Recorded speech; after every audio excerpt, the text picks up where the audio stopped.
Après Haïti et le Tchad, la litanie des révélations autour d'Oxfam se poursuit avec des accusations de viol visant certains employés au Soudan du Sud.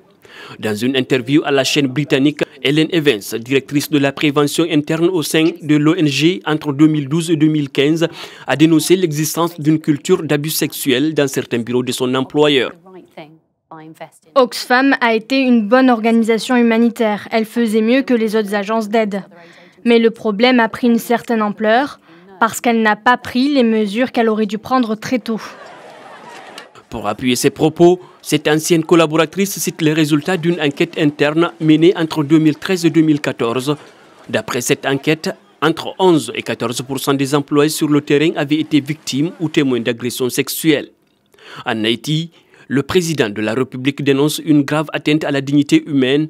Les associations des droits de l'homme demandent des comptes aux autorités britanniques. Ce qui s'est passé en termes de dénonciation à l'Oxfam.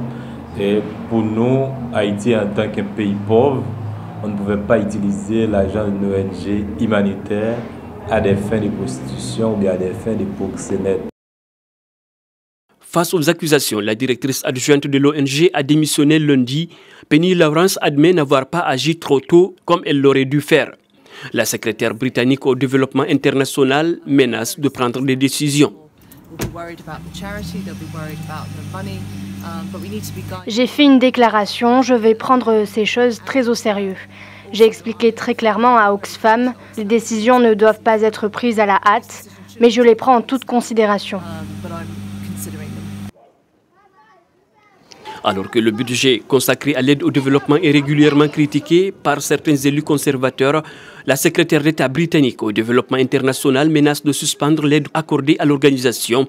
Chaque année, Oxfam perçoit un montant annuel de 32 millions de livres, soit 36 millions d'euros.